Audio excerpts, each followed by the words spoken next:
Ora então, muito boa tarde a todos. Estamos aqui para o segundo momento deste ciclo designado Matéria, Forma, Palavra e Poesia, dedicada à obra do Rui Chaves. Isto a propósito da exposição Studentato, uma parceria entre a Fundação de Serralves, a Federação Académica do Porto e a Universidade Católica Portuguesa. Eu começo naturalmente por agradecer a presença do Rui, a quem este ciclo é dedicado, e também muito especialmente ao Pedro Mexia, que aceitou vir aqui falar um pouco da sua relação com a obra, mas não só. Vamos falar aqui de muita coisa e se tudo correr bem eu falarei muito pouco, porque pretende-se aqui mais um diálogo entre o Rui e o Pedro, mas muito obrigado então a ambos. É um gosto estarmos aqui para discutir a arte, para discutir o tema que aqui nos trouxe hoje, que é forma e transcendência. Bem, eu, obviamente, abstenho-me de apresentar os nossos convidados que não precisam de apresentação. Há aqui alguns ou vários pontos de contacto entre o Pedro e o Rui. O mais recente, e se calhar mais óbvio, tem a ver com um prefácio que o Rui escreveu para um livro do Pedro Mexia, As Imagens Imaginadas. Um livro do ano passado? O ano passado, creio. Um livro dedicado à arte. E que na altura confesso que até me surpreendeu um pouco, porque de todas as artes que o Pedro fala, pintura, muita fotografia também, fala até de instalação, mas escultura não aparece no livro. Portanto, um escultor, na próxima edição será todo dedicado à escultura. E portanto, sim, essa é uma primeira relação. Depois, ao falar com o Pedro, a propósito desta sessão, vim a saber que o primeiro contacto que o Pedro Mexia teve com o Rui Chaves não foi, creio, através da obra escultórica, mas sim através da escrita, ou melhor, da tradução. Em particular deste livro, destes fragmentos de Novalis que foram traduzidos pelo Rui Chaves. E se calhar podíamos partir daí, Pedro, eu convidava-te então a dizer como aconteceu esse encontro e daí até ao prefácio, como é que foi como é que isto decorreu?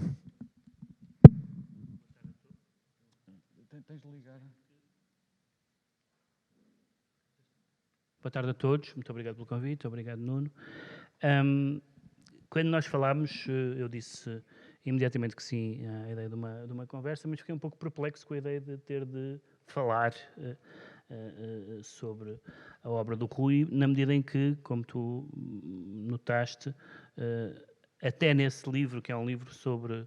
São crónicas, não é um livro de crítica, mas são crónicas sobre fotografia e sobre pintura, não há nenhum texto sobre escultura. Já vou falar sobre isso e porque é que eu disse a piada da segunda edição. Mas propus ao Nuno, e o Nuno achou bem que eu contasse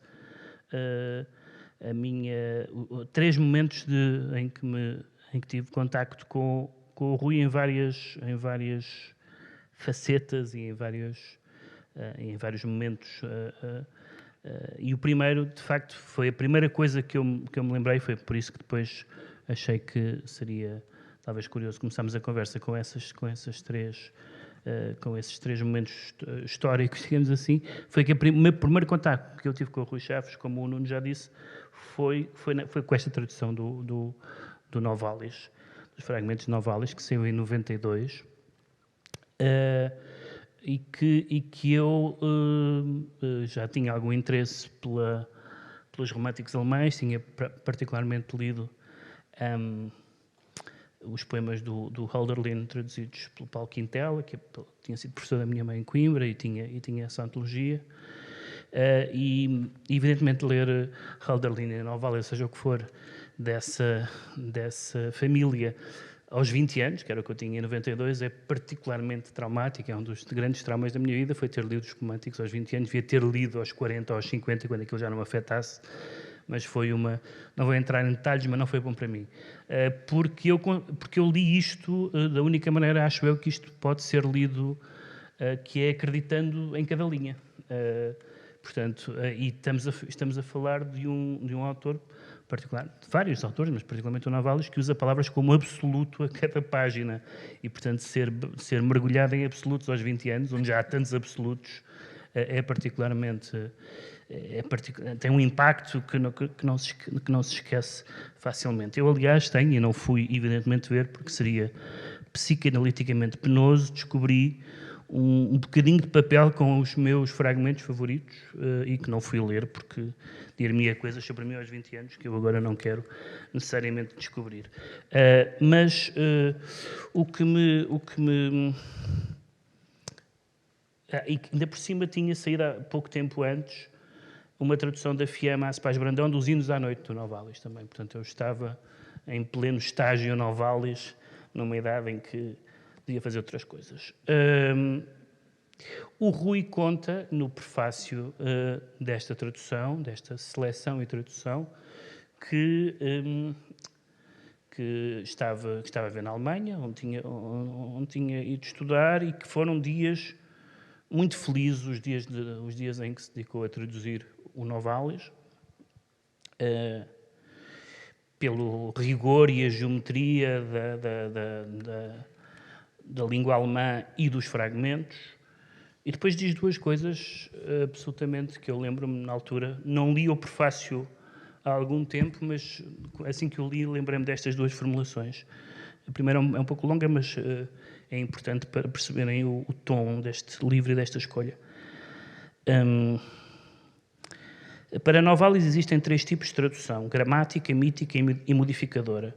As traduções gramáticas são as traduções no sentido usual, exigem muita erudição, mas requerem apenas capacidades discursivas. As traduções míticas são as de mais elevado estilo e apresentam o caráter perfeito da obra artística individual. Não nos dão a verdadeira obra de arte, mas sim o ideal da mesma. Às traduções modificadoras corresponde, quando autênticas, o supremo espírito poético. Na realidade, o verdadeiro tradutor deste género tem de ser artista ele próprio e poder dar a ideia do todo sob diversas formas. Ele tem de ser o poeta do poeta e ser capaz de o deixar falar segundo a sua própria ideia e, simultaneamente, segundo a do poeta. Não sou escritor nem tradutor, nem tenho essa pretensão. Esta é uma tradução de escultor. Esta é uma tradução de escultor, não de escritor. Este livro é um projeto completo, pois compreende a tradução de fragmentos de Novalis, por mim selecionados, acompanhados de um bloco de desenhos que são de alguma forma, que não são de modo alguma forma de ilustração dos textos, existem em simultâneo com a tradução. Bom, eu tinha lembrado disto porque evidentemente é uma formulação muito insólita, uma tradução. Geralmente as pessoas que dizem que não são tradutores dizem que é uma tradução de amador, é uma tradução de admirador. Muitas vezes, quando são os poetas a traduzir, é uma tradução de poeta, e daí as várias traduções de poetas, quer de poetas de línguas que os tradutores conheciam, quer de poetas de línguas que os tradutores não conheciam. Nós temos vários exemplos na literatura portuguesa do século XX, de poemas mudados para português, poemas subvertidos para português, enfim, há várias formulações de pessoas para contornar a palavra tradução, quer do ponto de vista do rigor absoluto que isso significa, isto é, se uma pessoa, por exemplo, está a traduzir não da língua original, não está realmente a fazer uma tradução, no sentido mais exigente do termo, quer porque isso pode significar uma maior liberdade e uma capacidade de subversão, de invenção e tudo isso. Mas uma tradução de escultor é mais invulgar essa formulação. Tanto mais que o livro não é simplesmente ilustrado com os desenhos do Rui, mas é logo apresentado neste prefácio como sendo uma obra completa. E que, além do mais, estabelece não apenas um ideário literário ou até extraliterário, os românticos raramente são só literários, mas também as bases estéticas do trabalho do Rui. E vou ler a segunda passagem do prefácio, que aliás não é muito extenso. ele está a falar do idealismo alemão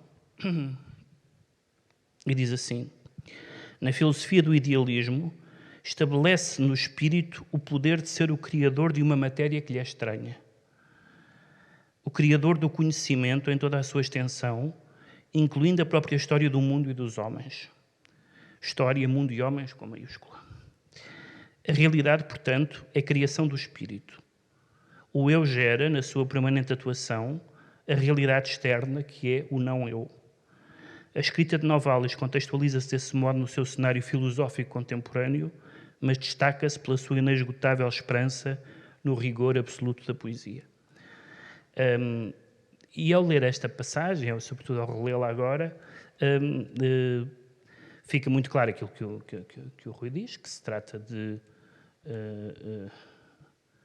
alguém que, com uma proximidade estética em muitos aspectos, basta pensar aqui nestas palavras criação, espírito, matéria, mas também que podemos perfeitamente ver se, do ponto de vista da ordenação do livro, o texto do Rui é um prefácio ao Novalis, do ponto de vista da história da arte, o Novalis é um prefácio ao Rui. Ou seja, há uma óbvia comunhão entre certos princípios, com todas as diferenças que as épocas têm. Evidentemente que uma pessoa que tentar ser um romântico alemão, neste caso em finais do século XX, enfim, não é muito recomendável. Don't try this at home. Portanto, seria um risco. Mas, excluindo mutatis mutandis, seria isso. E depois também lembrei-me de um aspecto que é muito conhecido em relação a Novalis, porque todos os poetas e todos eu faço parte daquelas pessoas que, embora esteja muito, muito longe de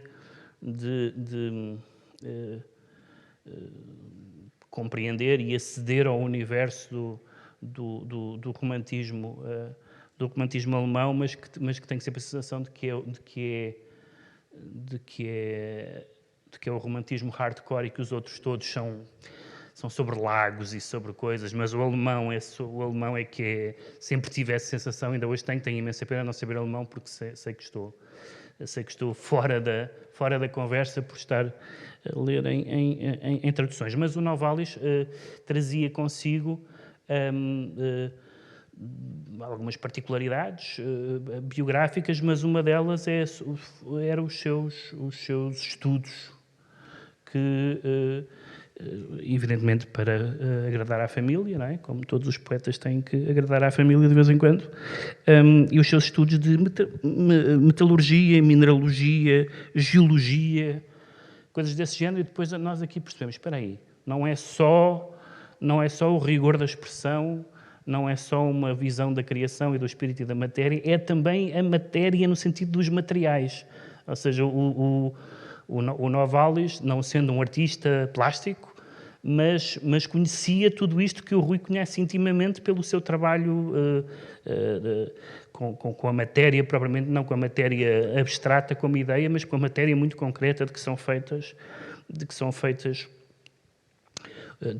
os trabalhos dele. Até porque, aliás, é engraçado, toda uma série de escritores que vão buscar à ciência ou a fenómenos cientificamente explicáveis uma série de conceitos, por exemplo, a famosa cristalização do Stendhal, para falar do enamoramento. É curioso esses pedidos de empréstimo a factos científicos ou cientificamente explicáveis. E, portanto, essa foi o meu primeiro encontro, essa minha primeira comunhão, por assim dizer, com algumas vou-vos só dizer dois ou três dos aforismos do Novalis que para mim, como digo, não foram lidos como literatura, não é?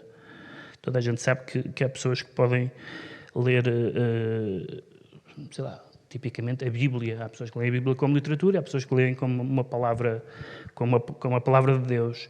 A literatura supostamente deve-se só ler como literatura, mas é muito fácil não ler isto como só literatura. Até pelos termos que o próprio Novalis utiliza quando ele diz que a sensação absoluta é religiosa, portanto, fazendo uma circularidade entre o absoluto e o religioso que é estarrecedor. Quando ele diz que o mundo tem de ser romantizado, mostrando que o romantismo não é propriamente um dado de facto, mas um projeto, é um projeto de vida, é uma maneira de olhar.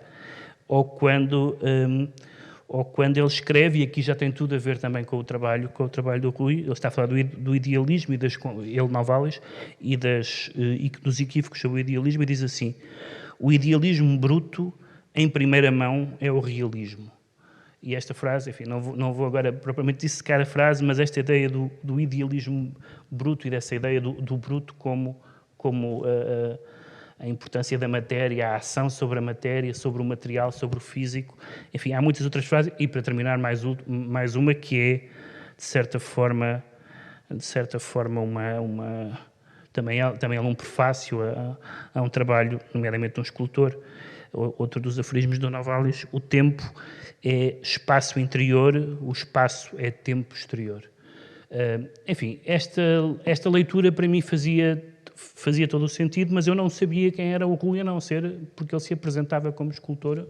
Aos 20 anos eu não fazia ideia quem ele era. Entretanto, passaram-se muitos anos e eu fui sabendo quem ele era, e depois encontrámos-nos pessoalmente, conhecemos-nos pessoalmente numa circunstância muito diferente, e vou aqui passar da literatura para o cinema e para os casos de polícia, já vou explicar porquê, que foi no lançamento, não sei se foi no lançamento ou se foi antes do lançamento, deste livro, Pickpocket, inspirado com fotografias e imagens e textos poemas do João Miguel Fernandes Jorge, em que o Rui também colaborou. Foi editado pela Cinemateca em 2009, eu estava na direção da Cinemateca nessa altura, e foi nessa altura que nos conhecemos. Isso foi muito interessante porque, para além dos românticos alemães, eu percebi não só que o interesse do Rui, do João Miguel já sabia,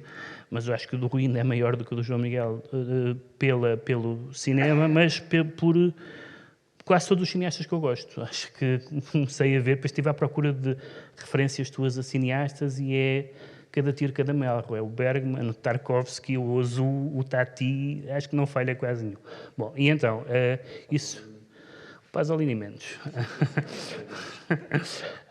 Mas, enfim, uma série também de afinidades e de coincidências num universo que eu à partida diria que é muito diferente. Uma das características, acho eu, e penso que tu próprio já o disseste algumas vezes, é que tu, enquanto criador, não necessariamente enquanto espectador ou leitor ou o que for, mas não tens muito interesse pelo autobiográfico, não é uma coisa que te...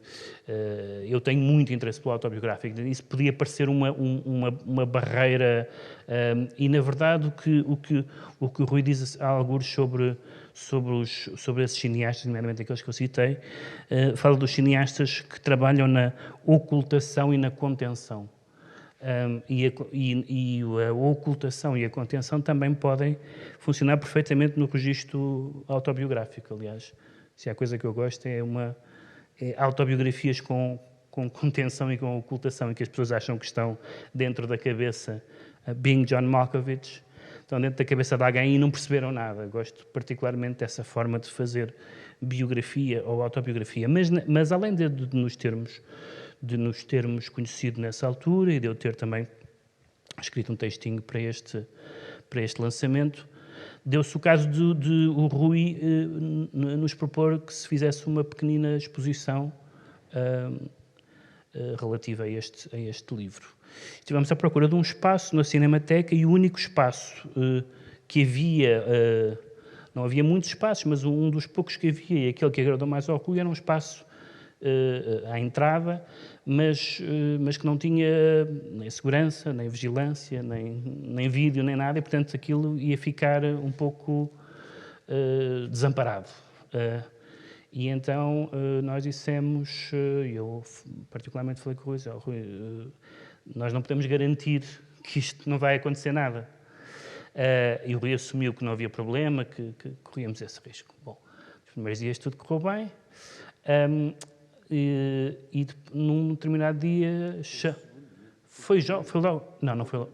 Foi logo no primeiro dia. Olha, isso não me lembrava. Eu achava que tinha sido bem uma semana depois. Mas batem-me à porta muito alarmados, a dizer assim, venha aqui ver uma coisa e tal. Roubaram uma das peças. Chamámos a polícia. Chamámos o Rui.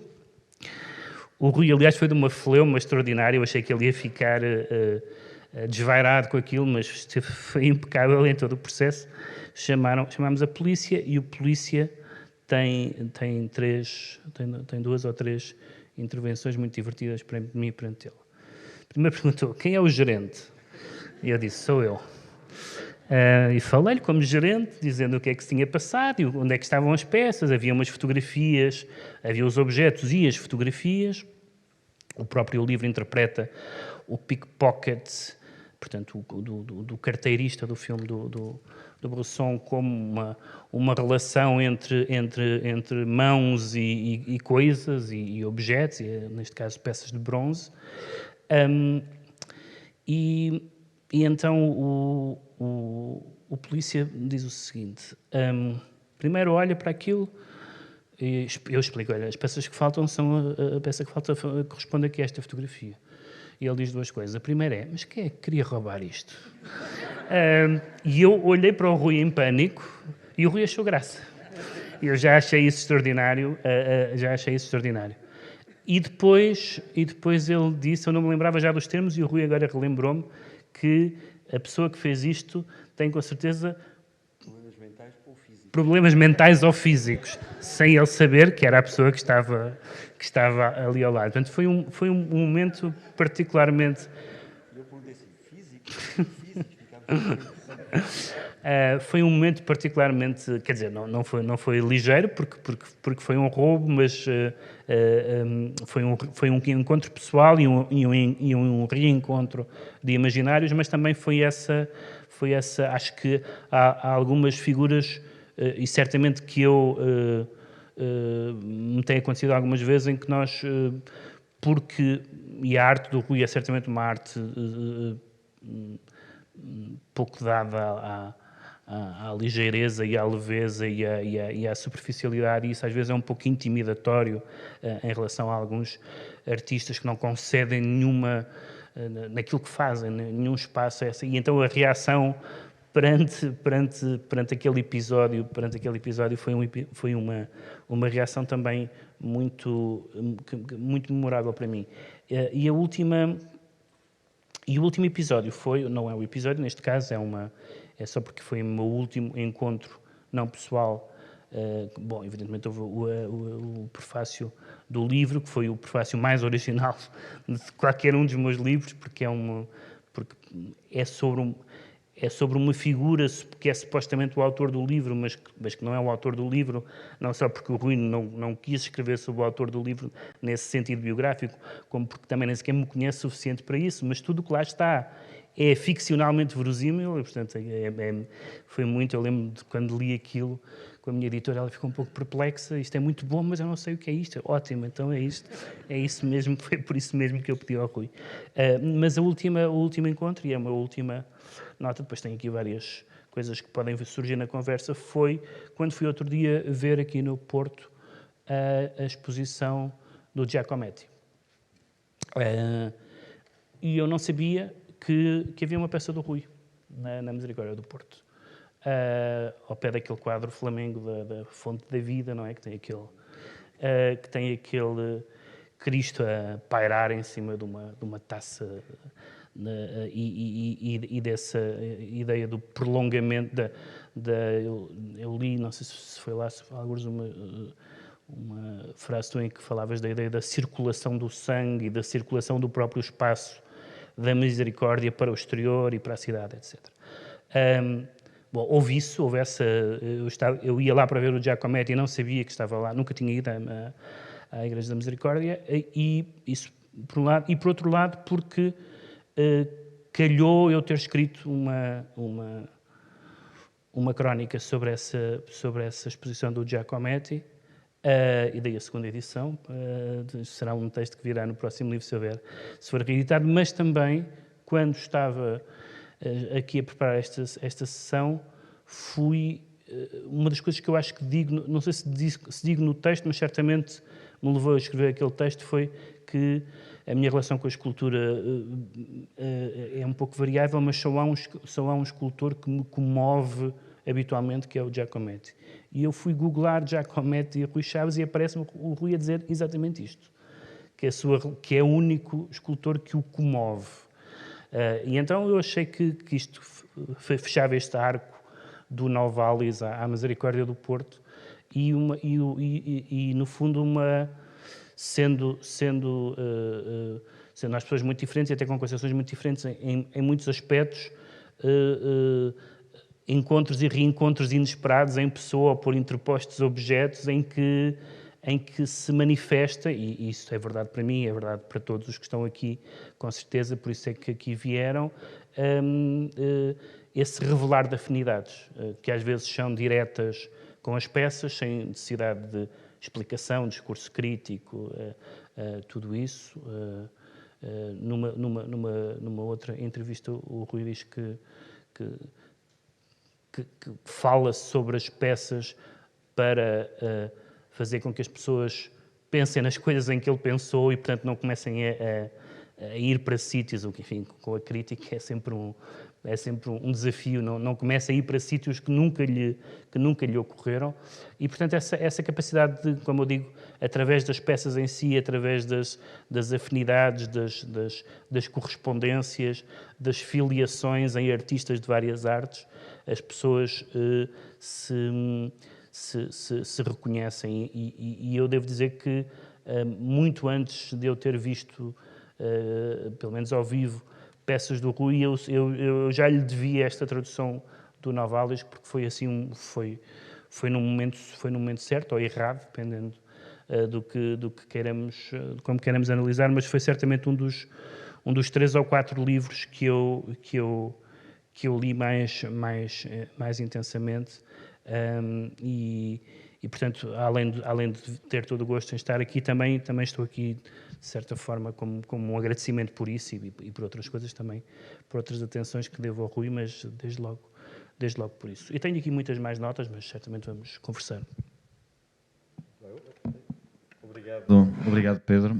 Rui, eu vou permitir que possas defender destas acusações, mas e também aqui lançar só esta questão, porque o Pedro estava a dizer que ler Novalis aos 20 anos e entrar no romantismo alemão é todo um programa, não é? Tu não só leste como traduziste, porque tinhas 26 anos, mais ou menos, algo assim, não é? Quando fizeste esta tradução. Mas também já tinhas ido para a Alemanha também atrás do romantismo alemão. Queres-nos contextualizar, explicar um bocadinho? E depois, claro, também o Pedro falou aqui como, de algum modo, o Novalis quase poderia ser um prefácio à tua obra.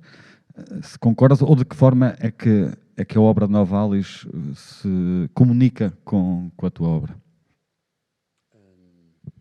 Estão a ouvir? Então, primeiro de tudo, muito obrigado por terem vindo. Até é maior número do que eu alguma vez pensava. Deve ser o efeito Pedro Mexia. Fico muito contente. Eu queria começar por como não sou assim um grande orador, queria começar por algum ponto.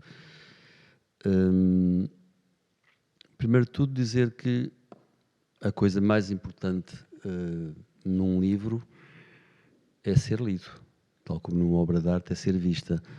Não acredito que se escreva para si próprio, apesar do Marco Aurélio ter feito isso, mas não é. E não acredito que se faça arte para si próprio, porque o círculo só é fechado quando é visto por alguém, não é? Ou lido, não é? No caso da literatura. E não há maior alegria do que ver um livro, ou um texto, ou uma simples crónica, não só ser lido por alguém, como produzir algum efeito em alguém. E não sabia da potência do efeito Novalis nos teus 20 anos, e fico muito contente com isso, porque o Novalis é talvez dos escritores mais jovens que já houve. tudo o que ele diz é jovem, não é? Ainda hoje é jovem. E não tem a ver com o facto de ele ter morrido com 29 anos, não é isso? É porque o pensamento dele era um pensamento de jovem, de recém-nascido, de neófito, de pessoa que abre os olhos para o mundo, e portanto é um escritor muito jovem. Eu próprio era jovem quando traduzi, tinha 25 anos quando comecei a tradução, acho, 24, 25, e foi publicado com 26 anos. E senti que tinha a idade certa para o fazer. E como já lia, se calhar com 20 anos também, foi na verdade, aquela tradução chamou por mim. Porque eu, como digo, não sou tradutor, não sou escritor, posso às vezes escrever uns textos, mas não tem importância, e também não sou tradutor, traduzi o Novalis porque tinha que o traduzir. Era uma necessidade íntima, mas era uma necessidade íntima não para mim, mas para os outros. Eu queria que outras pessoas, nomeadamente os portugueses, neste caso, pudessem ler aquelas palavras incríveis, fulminantes, aqueles clarões de inteligência, mas ao mesmo tempo de sonho também, de dúvida. Eu achei que era quase um dever meu mostrar o que o Novalis tinha escrito em Portugal. E isso, quanto a mim, é a base de todo o trabalho da tradução, como eu vejo a tradução, não sendo tradutor. E depois há outra coisa. A obra de Novalis é uma obra incompleta, como sabemos, não só incompleta como fragmentária. O que eu traduzi foram os fragmentos. Ele tem poucos textos começados e acabados, os discípulos ensaios ou Cristianado da Europa, portanto são textos mais ou menos acabados, mas no geral a ideia base de toda a literatura de Novalis é o fragmento, é o pólen, é o pó de floração, e portanto é um texto inacabado.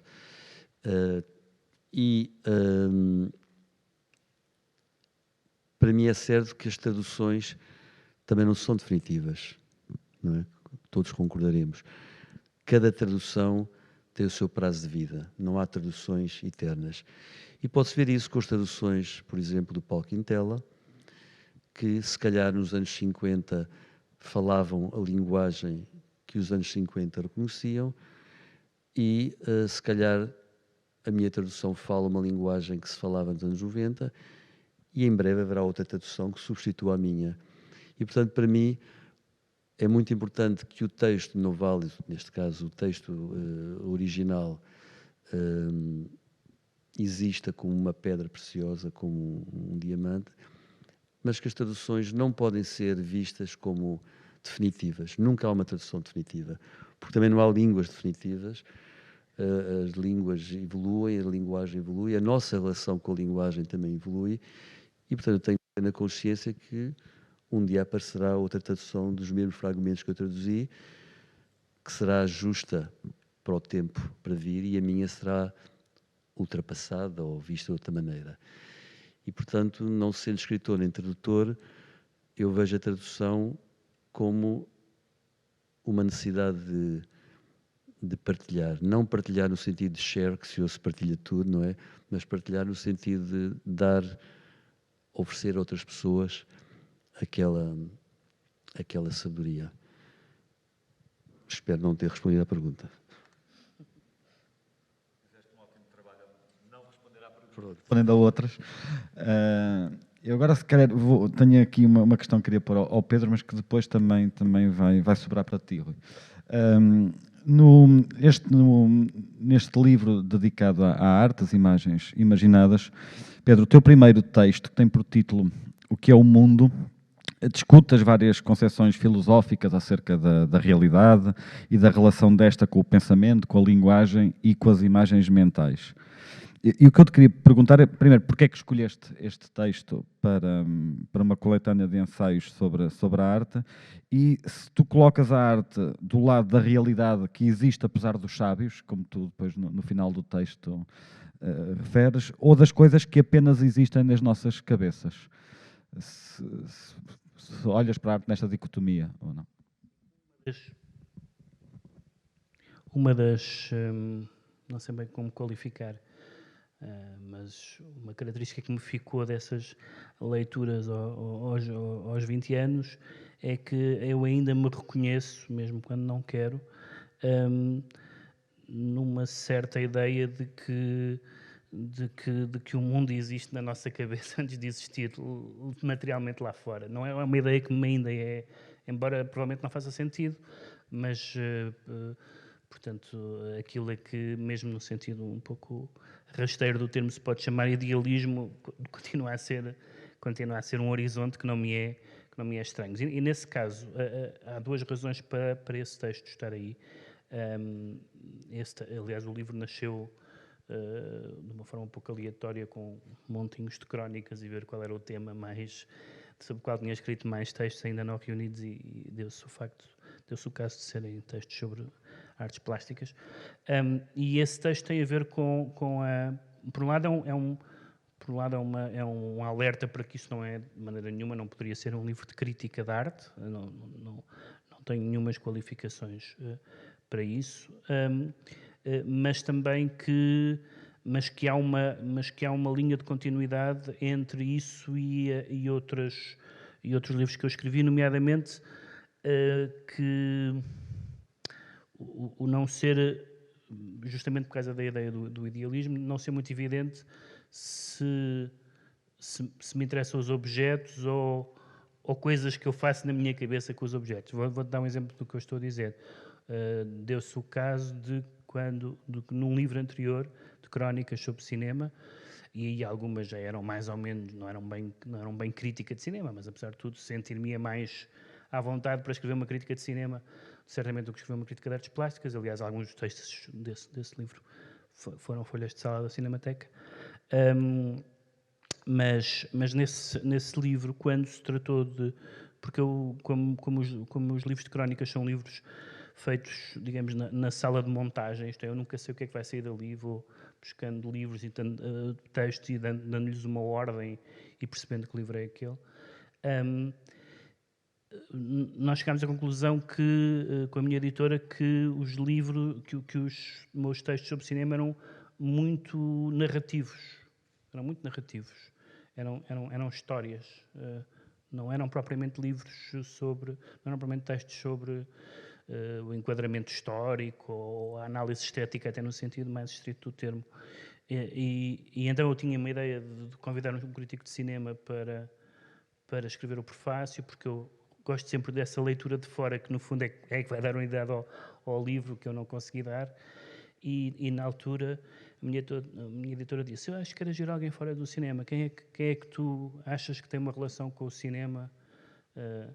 E eu, atirando o barro à parede, porque também mal o conhecia, disse o Julião Sarmento. E assim foi. O Julião Sarmento escreveu um texto fantástico sobre esse livro, o Cinemateca, porque era justamente a ideia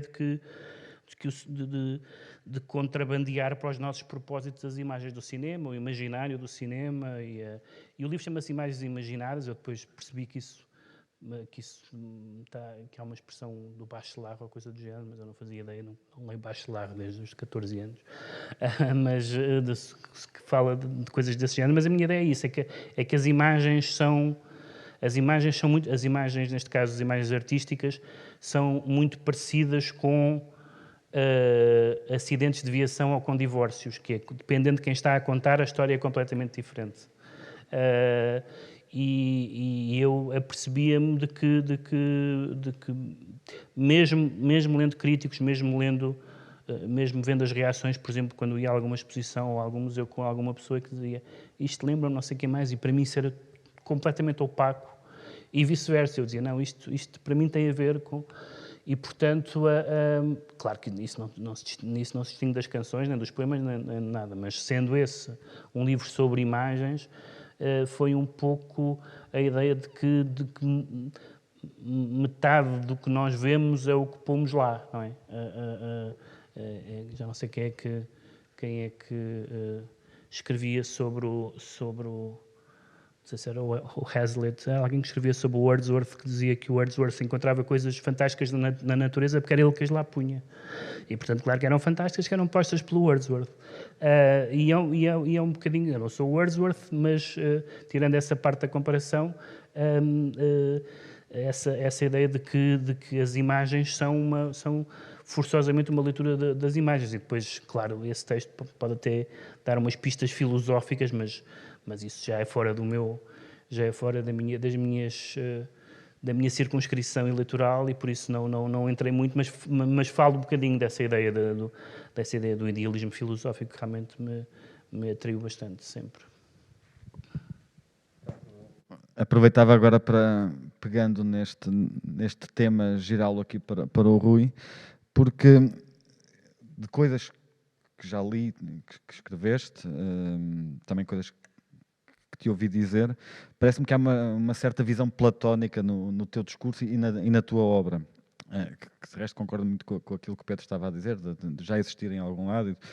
Isto é certo, é abusivo dizer isto? Haverá alguma vontade de materializar algo que no fundo não é materializável? Como é que pensas isto, Rui? Bom, eu tenho a certeza de que aquilo que o Pedro sentia é absolutamente verdade, ou seja, só existe aquilo que imaginamos, o mundo é mesmo uma criação nossa, isso tenho a certeza, não parece que possa ser de outra maneira. E por isso é que cada pessoa tem uma travessia do mundo diferente de todos os outros e, na verdade, tudo é criação da nossa mente e da maneira como vivemos com essa criação, não tenho dúvidas sobre isso. E em relação às obras de arte, tal como eu disse, elas só existem quando são vistas por alguém. Obviamente também são vistas de forma diferente de cada pessoa e isso é que é o interesse também da experiência e também o grande desafio. E eu creio que as pessoas, mais de metade da obra é feita por nós, seguramente. Se calhar bastante mais do que metade. Se assim não fosse, não eram obras de arte, mas eram cartazes de comunicação, eram cartazes de publicidade, não é? A grande diferença entre arte e design, ou arte e comunicação, por exemplo, é que a arte não comunica nada, não é um texto para ser comunicado. A arte é uma convocação de forças, é uma apresentação de forças e que despoleta em nós, é uma espécie de catalisador, despoleta em nós coisas que já existem dentro de nós. Também por essa razão é que as pessoas veem coisas diferentes em obras de arte e às vezes quando dizem coisas sobre o meu trabalho, pronto, com coisas que eu de facto não vejo, eu digo sempre, essas coisas que estás a ver estão dentro de ti. Não é? Então, a arte é uma espécie de espelho interior e as pessoas veem, pelo menos a arte como eu entendo, não é? E as pessoas veem o que têm dentro de si. É um pouco olhar para as nuvens, não é? A pessoa olha para as nuvens e vê coisas que se calhar não estão lá ou estão de outra maneira. E acredito que é o espectador que faz a obra de arte, é o espectador que a constrói, é o espectador que a legitima, é o espectador que lhe dá existência. Quando o Pedro mencionou aquela nossa comum relação com o Giacometti, sobre o qual nunca falámos, aliás, é a primeira vez. Na verdade, o Giacometti é um caso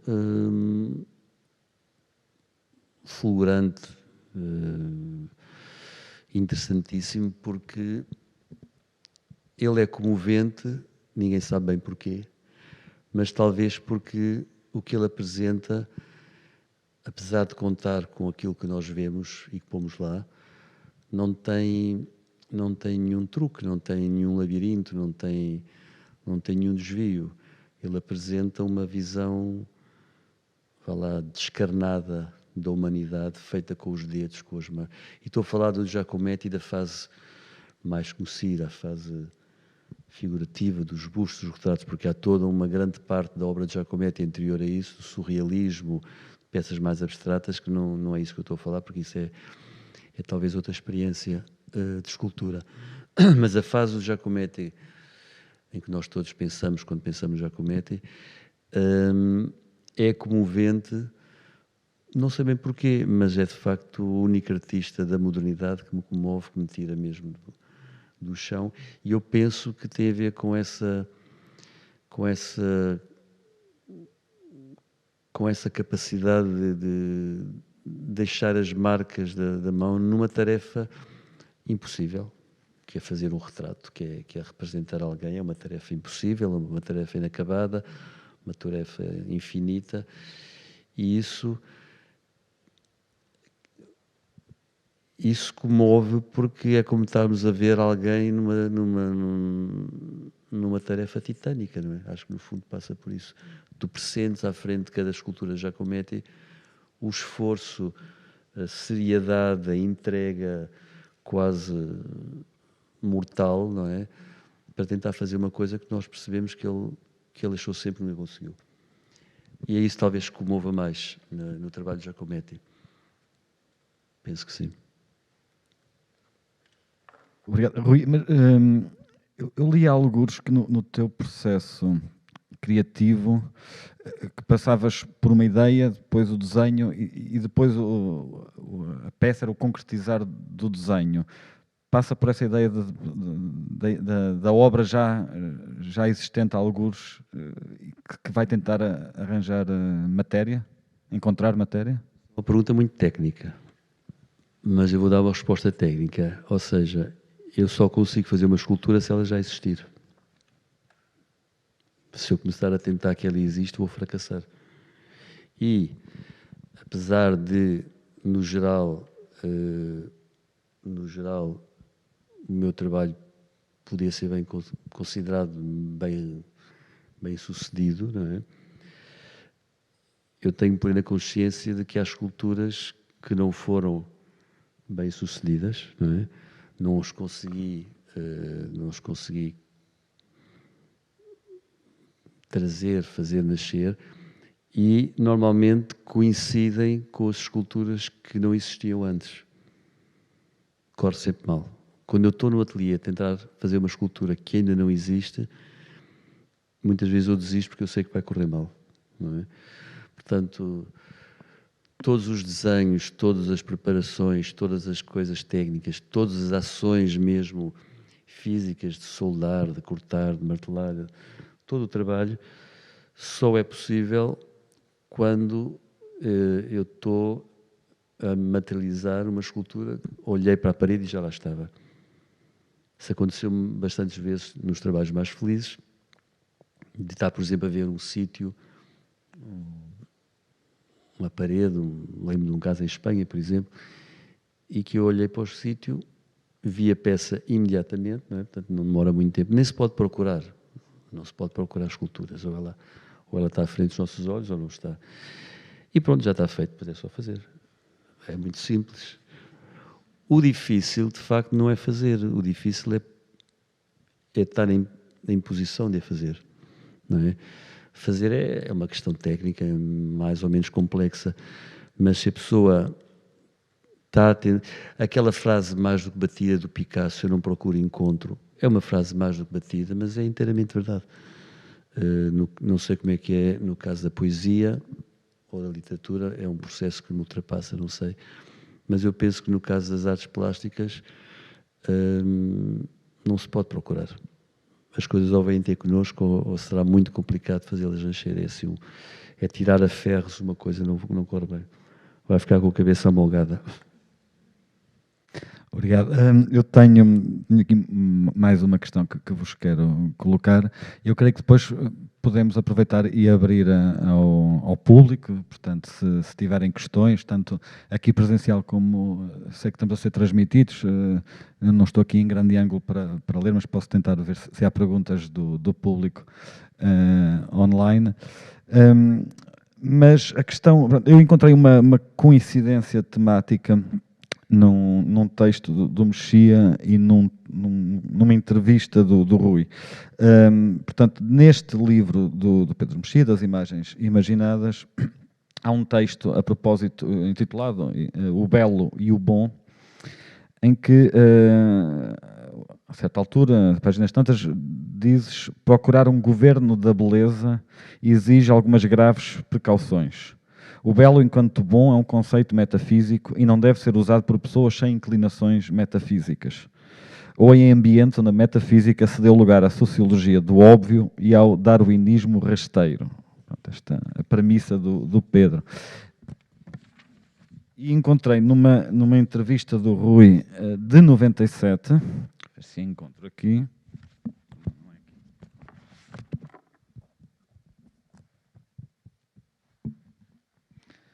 Olha, onde está?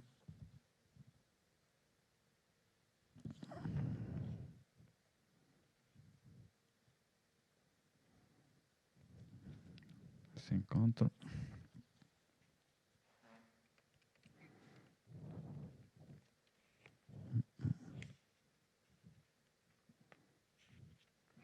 Agora não estou a encontrar o fragmento. Em que falas também tu da relação entre o bom e o belo, de algum modo também associando. E o que eu queria perguntar ao Pedro e a ti é se ainda acreditam nesta associação entre o bom e o belo, e se o Rui, passados 23 ou 24 anos, depois desta entrevista, ainda tem a mesma relação, ainda consegue associar o bom e o belo da mesma forma. Não sei, Pedro, se queres tu começar, ainda posso procurar aqui o fragmento.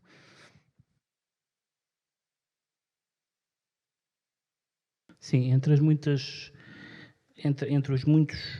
danos causados por ler os românticos aos 20 anos, está também um famoso verso do Keats que faz equivaler a beleza à verdade e que é uma frase que para mim é patentemente falsa, mas eu descobri que ela é patentemente falsa muito tarde. Mas mesmo sendo falsa, é muito falsa no sentido de que não corresponde às coisas como elas são, no sentido trivial da palavra falso.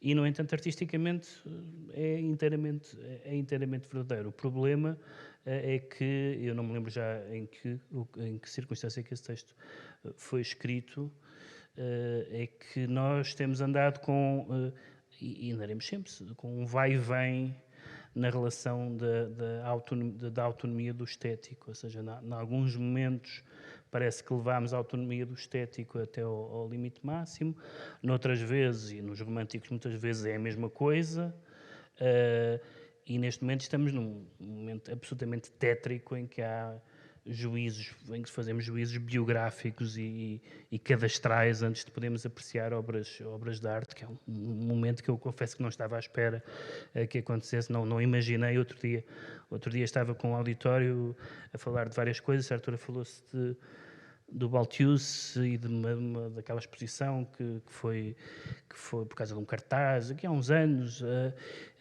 e havia uma pessoa que estava muito indignada indignada com a existência do Balthus, não com a e eu disse, bom, mas sabe que se vamos por aí qualquer dia também o Picasso vai à vida. E a pessoa, um aluno de artes, disse-me assim, e qual é o problema? Eu fiquei bastante estarrecido que num auditório com alunos de artes uma pessoa dissesse qual é o problema, porque o Picasso aparentemente não era a pessoa mais encantadora com as mulheres, como toda a gente que já leu 2 linhas sobre o Picasso sabe, não é? Quer dizer, não é propriamente. E, portanto, estamos num momento em que a autonomia do estético é nenhuma. Mas para responder à tua pergunta, no momento em que eu li alguns desses autores, a autonomia também não era nenhuma, mas por outras razões. Ou seja, quando eu li estas coisas do Novalis, o Rui escolhe, penso que não será por acaso, que este é o último fragmento. O último fragmento desta tradução é: estamos sós com tudo aquilo que amamos. Isto pareceu-me o melhor final de livro que eu alguma vez li nesta idade ou noutra. E nós sentimos, num sentido que pode ser perigoso, como eu tenho estado a dizer em alguns momentos, que quando estamos a ler os românticos essa fronteira não existe muito e há cautelas a ter, como citaste. Mas agora estamos no outro extremo, em que essa não autonomia voltou não por razões estéticas, mas por razões sociológicas rasteiras, ou como é que eu digo aí nesse texto, ou seja, por razões de... há uns tempos um crítico de cinema muito respeitável escreveu que tinha ido rever a obra toda do Woody Allen e, de facto, havia ali sentimentos perturbadores, mas era preciso rever a obra toda do Woody Allen para perceber várias coisas que são patentes na obra do Woody Allen e que não têm nada a ver com o sujeito Woody Allen, porque se vamos indexar a obra à biografia, estamos completamente tramados, não temos salvação. Eu costumo dizer que o único artista até hoje de que eu fiquei a gostar mais depois de ler uma biografia foi o Beckett. Eu adorava o Beckett, li 3 biografias do Beckett e adoro o Beckett. Nos outros é uma desgraça. Eu era um fã do Hemingway, li 2 biografias do Hemingway, enfim, é para esquecer. Portanto, não interessa nada. Os artistas, quando não estão a ser artistas, são pessoas como todas as outras e fazem coisas, às vezes à margem da lei. Também outra característica foi que passámos, de repente, da exaltação do fora da lei para o banimento dos alegadamente não sei quê. Portanto, há umas décadas atrás, era o Pasolini e muitas outras figuras, o Genet, não sei, eram figuras que tinham uma aura de transgressão. Hoje não é preciso transgressão nenhuma, basta alguém ter dito que possivelmente já estamos... Mas eu acho que estamos num momento muito, muito perigoso e desta vez a culpa não é do romantismo.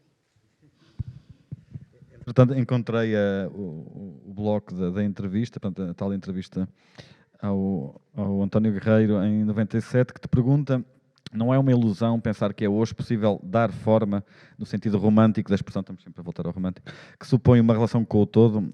E a tua resposta é que podemos sistematizar dizendo que a forma é gótica, no sentido de ser uma forma de fé. É a coincidência entre o belo, o verdadeiro e o bom. E relata-se como uma espécie de geometria cristalina de Deus, que é a ideia da arquitetura gótica, a ideia de floração. Continuas a ver o belo e o bom da mesma forma que vias há 20 e qualquer coisa? Da mesma forma, seguramente que não é? Acho que, tal como as traduções também mudam, também evoluem, também o nosso conceito de belo também muda e eventualmente, o nosso conceito de bom, não é? E eu acho que isso acontece individualmente, não é? É uma coisa que pode... tem uma existência individual, mas obviamente, e como o Pedro estava aqui a frisar e muito bem, também é um movimento coletivo, não é? A nossa percepção coletiva do que é bom, ou do que é bem, ou do que é reprovável, ou do que é condenável, ou do que é feio, ou do que é belo, não é estável, não é? Primeiro de tudo é preciso dizer que os artistas, como diz o Pedro, quando não estão a fazer arte, são seres humanos e todos nós temos as nossas mediocridades, todos. Artistas, não artistas, temos mediocridades porque o ser humano tem mediocridades e não há volta a dar a isso. Tirando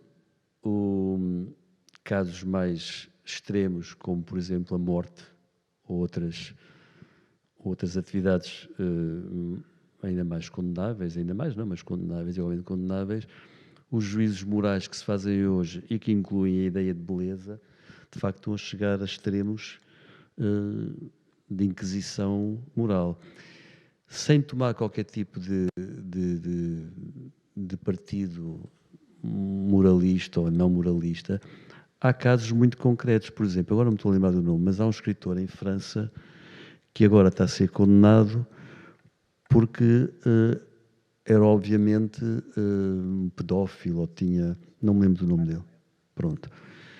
Acontece que isso toda a gente sabia em França e toda a gente nos anos 70 lia, e ele teve o prémio não sei quê, e os editores também, e de um momento para o outro, em 2019 ou 2020, afinal dizem não pode ser, e o editor tirou todos os livros das livrarias e ele foi condenado publicamente por ter gostos pedófilos. É extraordinário que durante 30 anos toda uma comunidade intelectual e de leitores tenha aceito aquilo como uma forma do belo, ou do que fosse, não é? E que de um momento para o outro, em uníssono, condene a sua natureza, não é? Os seus defeitos. Pronto. Eu estou a dar um exemplo extremo para dizer que a ideia de belo e de bom de facto também evolui. Se calhar o que eu achava de antes belo e bom, agora acho de outra maneira. Quando me refiro ao edifício gótico e da catedral gótica e da arquitetura cristalina, evidentemente que esse meu ponto de vista se mantém, não é? É mesmo uma catedral gótica, é uma floração cristalina e tudo é acerca da beleza no seu sentido mais elevado. Mas há outras formas de beleza e há coisas que parecem feias e que não são feias, e há pessoas há coisas mesmo muito feias que são belas. Portanto, eu provavelmente agora, passados se calhar 30 anos ou 20 anos 20 anos dessa entrevista, se calhar tenho uma ideia diferente do belo e do bom, mas continuo a achar que há uma coincidência entre as duas coisas, sendo que podem ter outras naturezas, que podem ter outras consequências até no nosso sentido, na nossa recepção, não é? Não é bem já não é uma ideia tão apolínea do belo e do bom, provavelmente. Muito bem. Eu creio então que poderíamos agora abrir a conversa à plateia. Eu creio que há um microfone disponível, não? Para quem quiser fazer perguntas. Está ali atrás. Alguém quer colocar alguma questão, algum comentário que possa... Temos aqui à frente. Sim, mas para ficar registado é melhor usar o micro, se não se importar.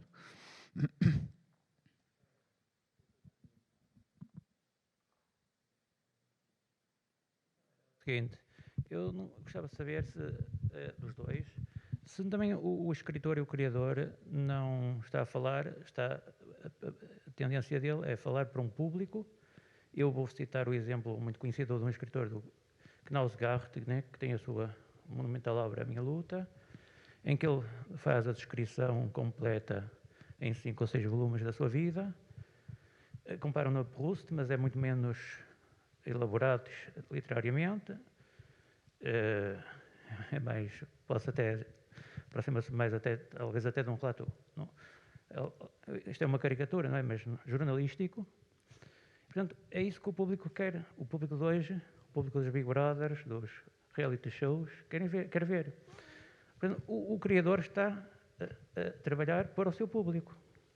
Portanto, até que ponto é que podemos criticar o criador, estar a fazer o trabalho que fez sempre, ao longo de toda a história, os criadores tiveram os seus públicos e, portanto, criaram coisas que sabiam e queriam ser famosos, naturalmente ter receptividade, e essa receptividade tinha de ser dada por quem os recebia, por quem os acolhia bem, por muito que as instituições, fossem elas quais fossem, no momento não gostassem daquilo.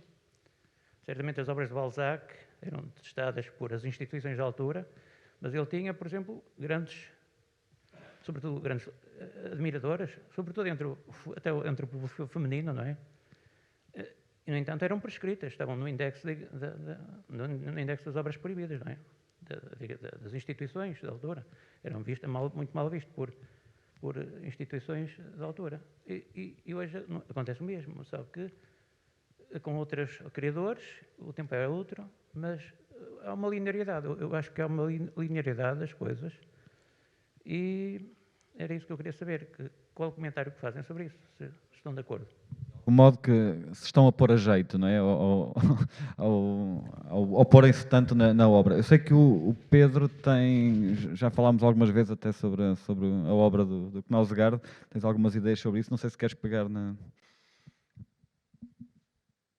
Eu tenho uma visão bastante menos crítica, embora não tenha lido os 5 volumes, porque aquilo, só o 5º é uma biblioteca quase inteira, mas tenho uma visão bastante menos negativa sobre o Knausgaard. Acho que há uma frase do romancista americano, que é do Jeffrey Eugenides, que diz que o Knausgaard quebrou a barreira do som da autobiografia. E com isso ele quer dizer que tornou a biografia tão lenta e tão detalhada que é verdadeiramente um projeto, exige um empenho. O Proust parece literatura light ao pé do Knausgaard, não em termos de sofisticação, evidentemente é muito menos sofisticado que o Proust, mas em termos do que nos exige no primeiro volume, há 80 e tal páginas ou 100 páginas, que é ele limpar uma casa de banho depois do pai ter morrido. E é só isso, e nem sequer é alegórico, nem nada, é limpar uma casa de banho, primeiro esfregar ali, depois limpar lá, é só isto. E, portanto, claro que isso nos mergulha de uma forma incrível na miséria moral e física em que o pai vivia, na decadência e tudo isto, mas não deixa de ser uma descrição de 80 páginas sobre uma limpeza de uma casa de banho. Portanto, talvez não fosse o exemplo que eu desse. Agora, eu acho que isso pressupõe duas coisas que eu não sei se são verdade. Claro que genericamente estou de acordo consigo, mas há duas coisas que eu não sei se são verdade. Primeiro, não tenho a certeza que a maioria dos artistas saibam quem é o seu público, a não ser os romancistas de sucesso, talvez alguns cineastas, mas para a maioria dos artistas o público é um mistério. É um mistério. E, portanto, não creio que lidem com um conjunto de expectativas e de obrigações que tenham que satisfazer. Além do mais, há géneros onde isso é ainda mais assim. O caso da poesia é o mais evidente de todos. Há aquela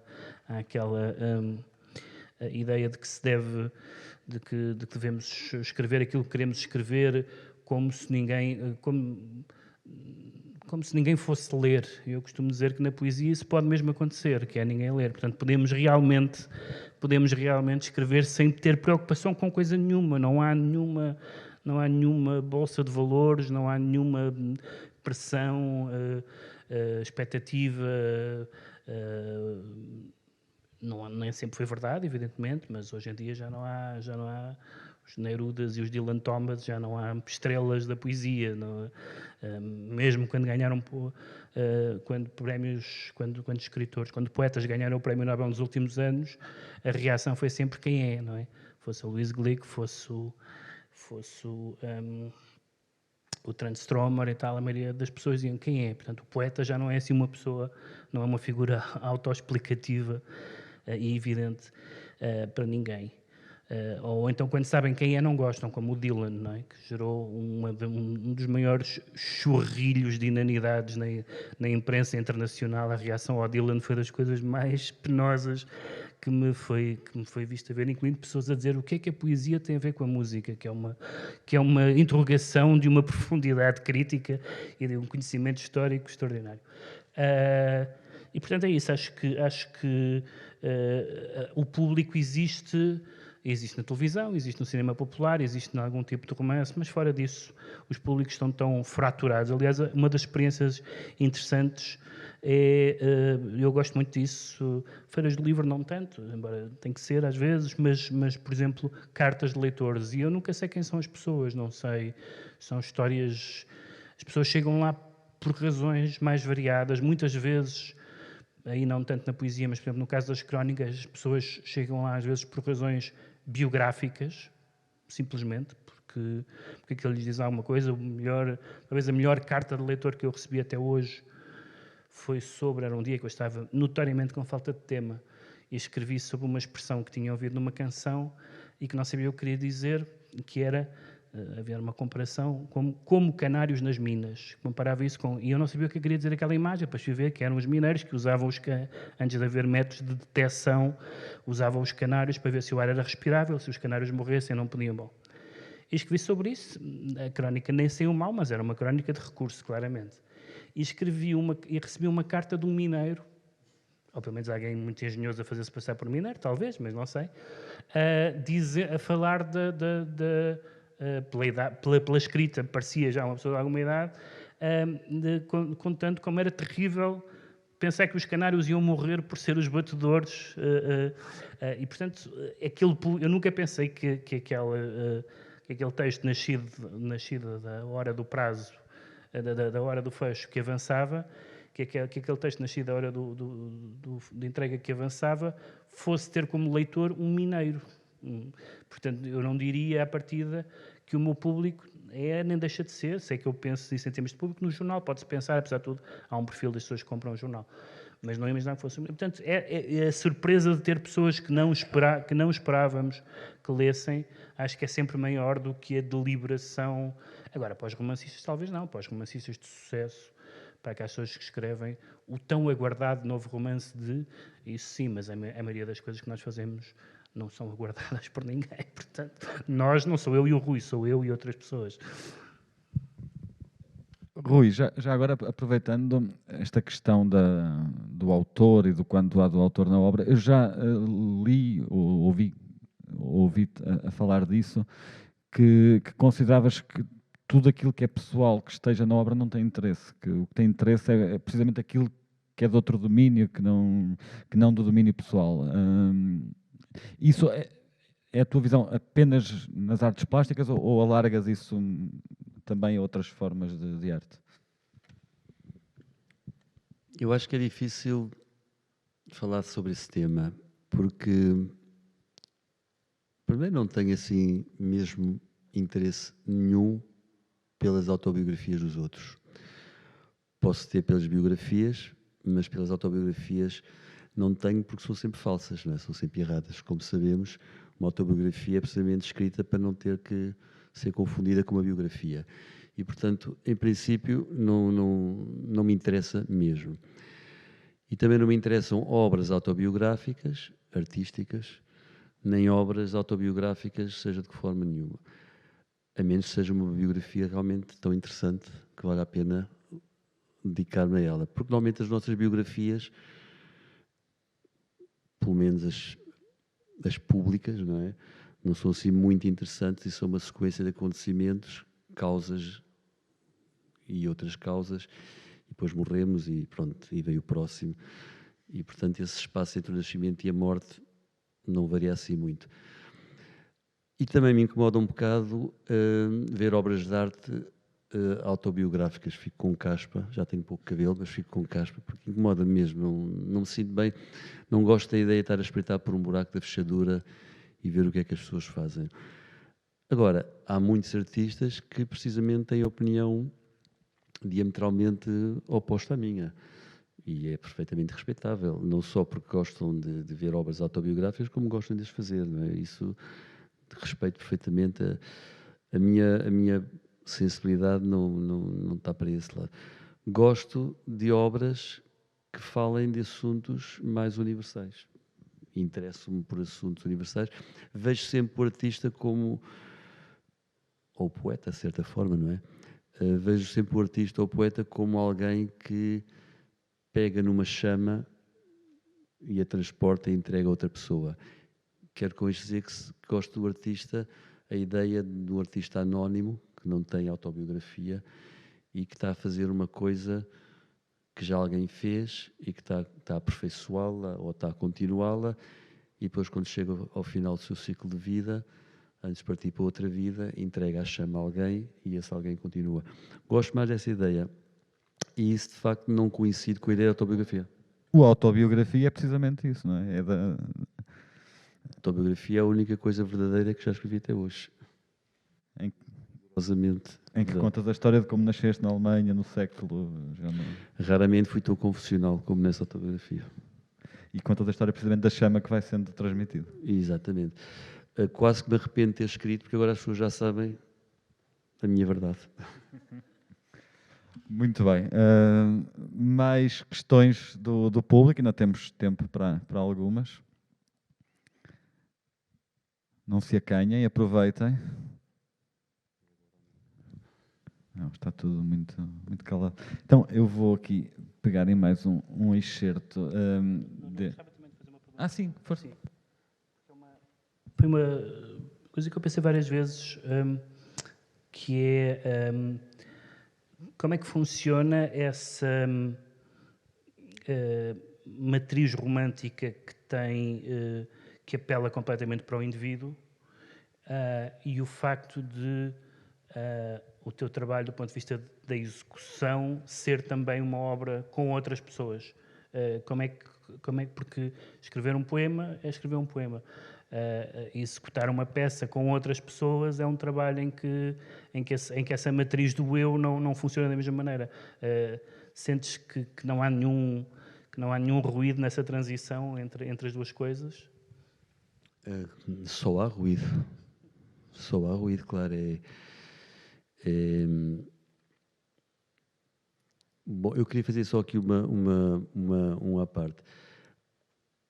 No meu caso, e penso que em muitos artistas visuais, o trabalho mais próximo de mim é o desenho, não é? E é por isso é que eu quase não mostro desenhos, praticamente nunca vendi desenhos, quer dizer, fiz uma exposição com o João Esteves de Oliveira numa galeria com o intuito de vender, mas de facto foi a única exposição que fiz de desenhos para vender. Porquê? Porque cada desenho que eu faço é o tal poema, é o tal indivíduo. E não considerando os desenhos autobiográficos, é inegável que é o caminho mais curto entre o cérebro e a mão. Eu pego numa caneta ou num lápis e o poema individualista, insubstituível, aparece ali, mas fico tão próximo dele que tenho realmente muito pudor em mostrá-lo e muito pudor em fazê-lo circular e muito pudor em vendê-lo até. Portanto, não vejo que os meus desenhos sejam parte do mercado, precisamente por a sua carga extrema de individualidade, e eu acho que não se vê em diários, acho mesmo. Como não se vê em cartas de amor, como não se vê em cartas pessoais. E um desenho é tudo isso, é uma carta de amor, é um poema, é uma coisa pessoal. A escultura, obviamente, dependendo da dimensão, pode ser feita integralmente só por mim, depende da dimensão, ou, conforme vai aumentando a escala, pode ser feita por mais pessoas, ou até numa fábrica, numa indústria com 20 operários, dependente de coisa. Mas a escultura é sempre, por definição, mesmo no caso de Giacometti, é sempre uma atividade que pressupõe uma distância técnica, um intervalo técnico, porque tem processos técnicos, máquinas, materiais, máquinas de grande dimensão, outras vezes pequenas, técnicos, operários, portanto, por definição, mesmo de Giacometti, vamos ver, as esculturas de Giacometti, que ele fazia, como eu faço um desenho com as mãos, não é?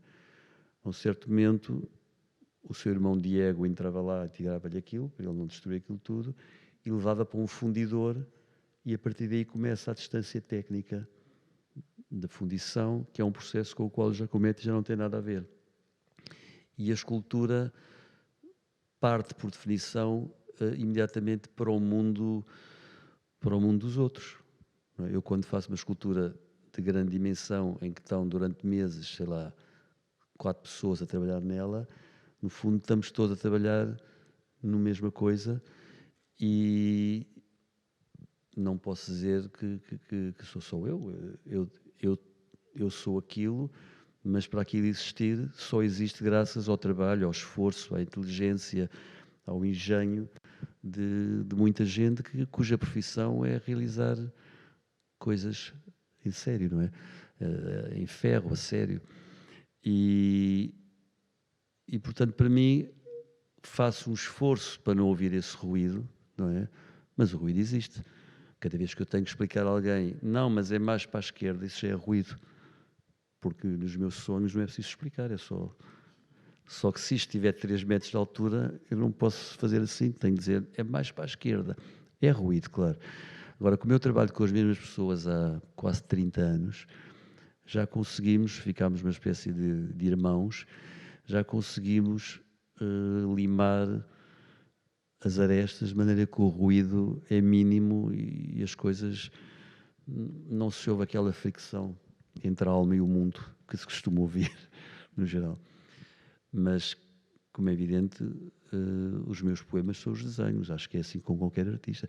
Os próprios desenhos de Giacometti são isso, né? Os desenhos de Giacometti, que são absolutamente assombrosos, são aquele momento em que não há qualquer intervenção técnica, mas sim ele arriscar, até às vezes furar o papel, e são os poemas dele. Pois é isso. Alguma questão do público? Não? Eu tinha aqui uma perguntona para te fazer, ainda sempre acerca da tal entrevista, em que dizes, a certa altura, não acredito que haja uma evolução na arte. E não me parece que a minha posição seja anacrónica. Acha que andamos a apanhar os ramos secos dos modernismos, os ready-made. São os maus alunos de Duchamp que continuam a acreditar que é possível fazer alguma coisa de novo, mas são já as cinzas do cinzeiro. Esta tua perspectiva é de que a arte está constantemente a ser a mesma arte ou de que a arte morreu? Fiquei com essa dúvida. Não, a arte não morreu. Isso é uma... Dizer que a arte morreu dá muito jeito, mas é uma afirmação ideológica, não é? E não sei quantas horas ainda temos, mas para discutir essa ideia precisamos para umas 4 horas, porque é uma afirmação absolutamente ideológica. Eu acredito que a arte é sempre a mesma e é sempre... Nós estamos sempre a fazer a mesma arte, não é? Sempre. E por isso é que eu gosto da ideia de artistas anónimos. É sempre a mesma escultura, é sempre a mesma pintura, mas não é no sentido da evolução, não é? Não podemos dizer que uma pintura do século XX é mais evoluída do que uma pintura do século XIX, porque não é ciência, não é? A ciência, espero não estar a dizer nenhuma asneira, mas a ciência baseia-se precisamente numa acumulação de conhecimentos que nos permite chegar a conhecimentos mais avançados. A arte não. Eu acho que a arte não avança, nem nos permite chegar a pensamentos mais avançados, e quem pensar assim está a ser ideológico, porque a arte, um ícone russo não é mais primitivo do que uma pintura do Pollock. Não há evolução em arte. Há sempre a mesma arte. Portanto, eu acredito que há sempre só uma escultura que está sempre a ser feita.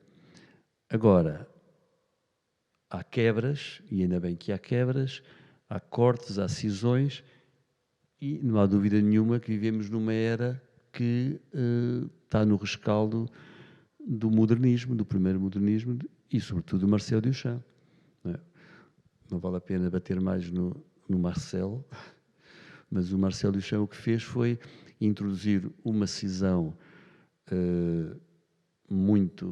era inevitável que acontecesse, não é? Curiosamente, se pensarmos bem, o século XX, o primeiro modernismo e o modernismo em si foram épocas de destruição, de iconoclastia, de destruição de todas as barreiras, de todos os pedestais, de todas as formas instituídas que vieram até ao século XIX, não é?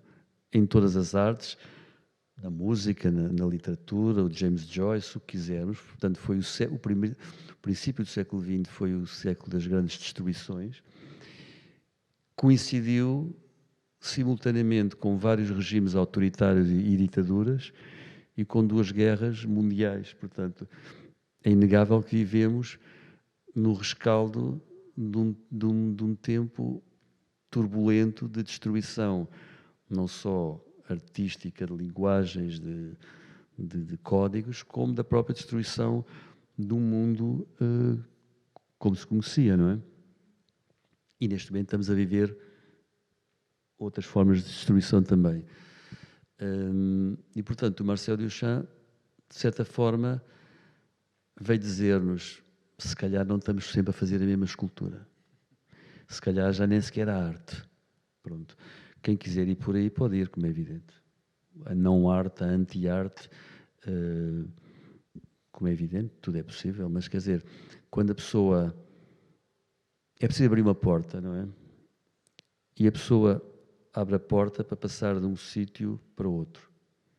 E a porta às vezes tem os gonzos sem óleo e faz aquele barulho a ranger, não é?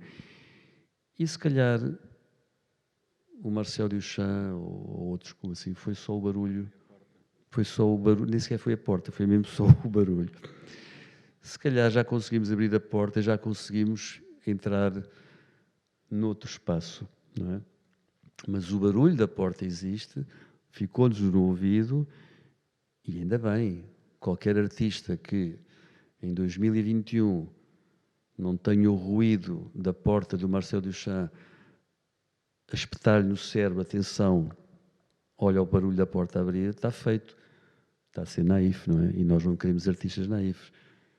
Portanto, eu acho que é muito importante perceber se se pode continuar a fazer arte, de que maneira, e é muito importante não ignorar a grande destruição que foi o modernismo e o Marcel Duchamp. Quer dizer, há outros, como é evidente, não é o único, mas é muito importante. Não, ou seja, não se pode avançar hoje, como em literatura, não se pode avançar sem ter lido o Joyce, por exemplo, não é?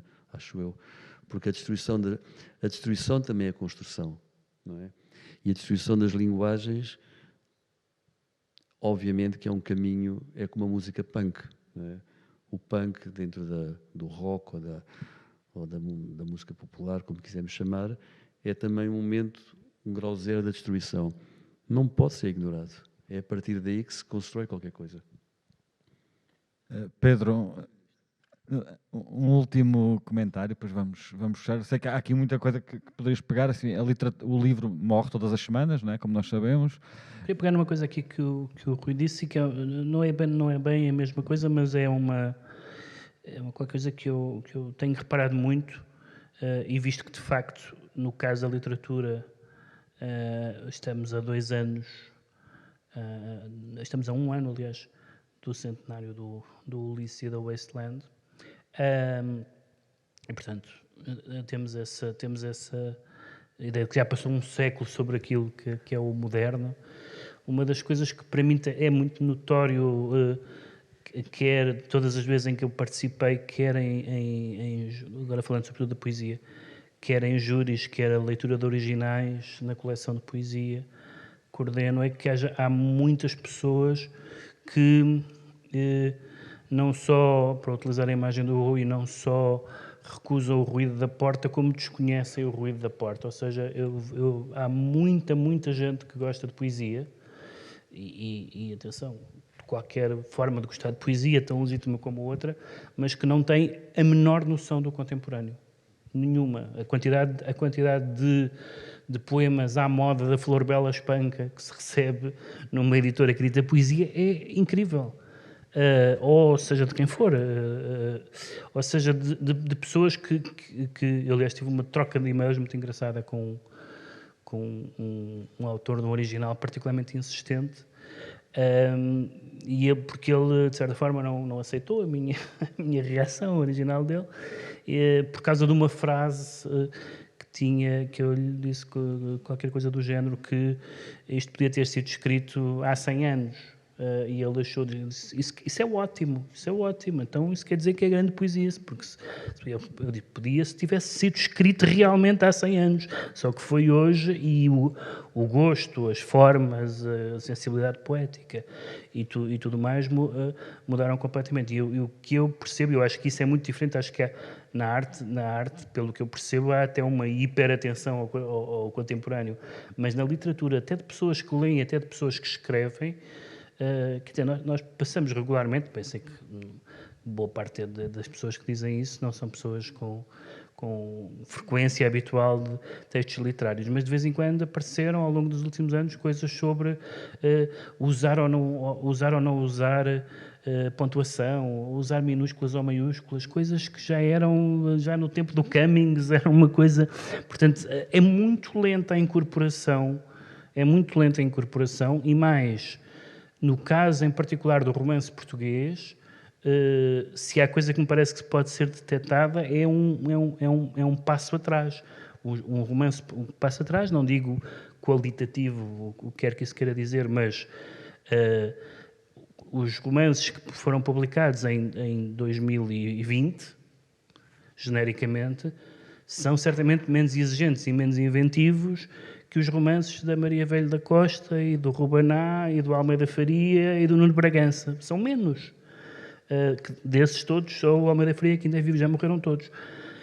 E, portanto, lá está, não há progresso nesse sentido. A ideia, aliás, também seria estranho que, por ter havido esses escritores, agora, perpetuamente se fizesse variações sobre esses romances, mas não há progresso nesse sentido.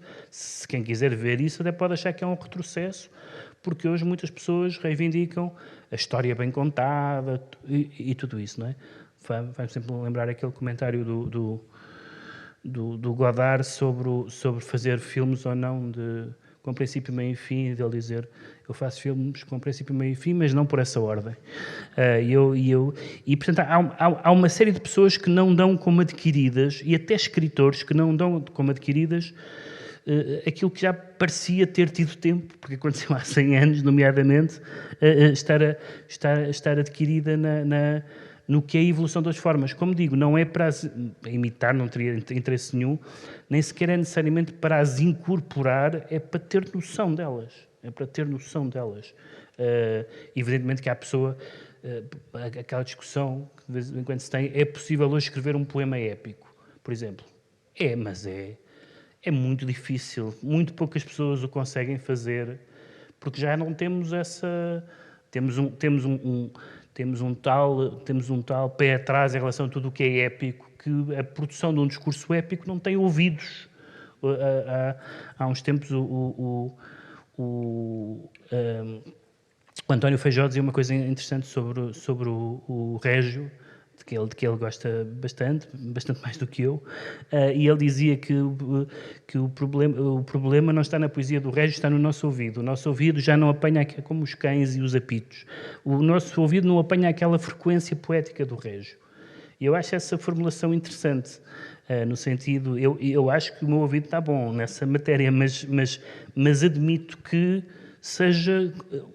haja frequências que não se... a ideia do sentimental, etc., são tudo coisas que vão ficando fora de moda, mas depois são também muito facilmente recuperadas no romance mainstream. E, portanto, aí eu acho que a literatura e as artes plásticas são muito diferentes, no sentido em que eu apercebo, até das pessoas que eu conheço que estão mais ligadas às artes plásticas, em que há uma hipertrofia do contemporâneo, e quando na literatura não sinto isso, sinto que as pessoas mais facilmente continuam a... Um exemplo curioso, e é o último, é a persistência, por exemplo, da ideia em relação a poemas, da ideia isso não é poesia, que é uma coisa muito interessante, porque várias razões. Eu lembro-me que há uns anos fiz uma antologia com o Geraldino Mendonça de poesia sobre o tema de Deus na poesia portuguesa. E pronto, houve sempre umas inclusões e umas exclusões sempre que fazem sempre parte desse jogo das antologias, mas a quantidade de reações negativas à inclusão da Adília Lopes. Tive muitas reações negativas à inclusão da Adília Lopes com o argumento de que não era poesia.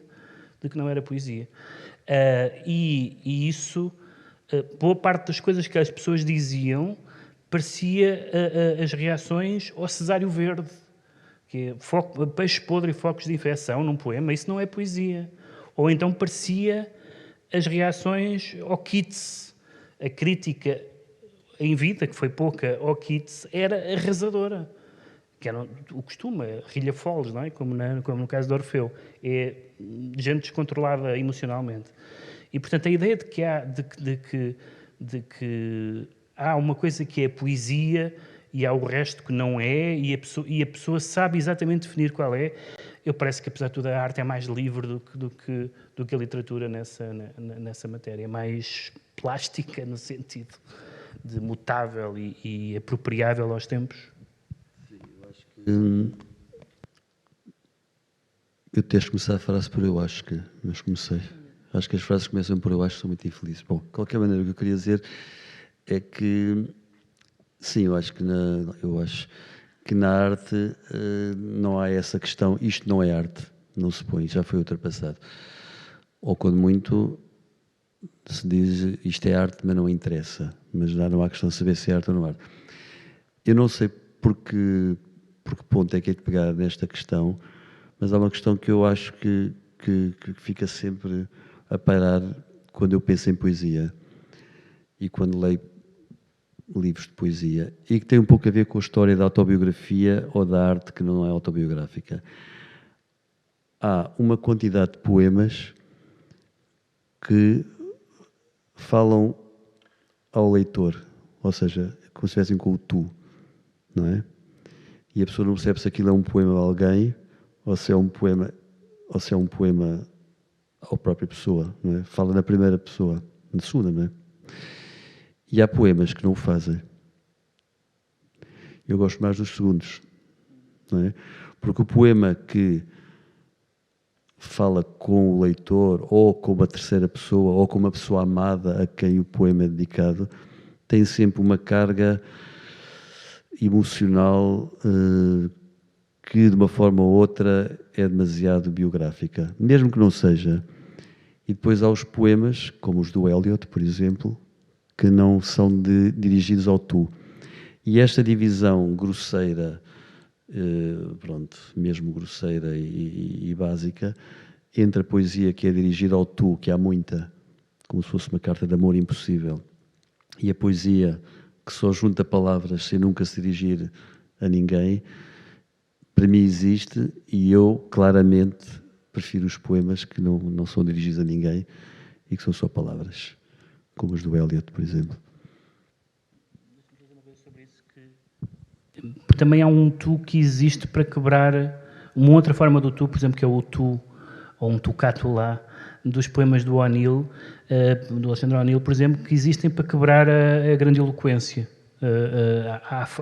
Há alguma dessa não impessoalidade existe em poesia como um efeito antirretórico e tudo isso, e portanto e a poesia portuguesa, a poesia em geral, mas a poesia portuguesa muito particularmente tende para a retórica se a deixarem ir, não é?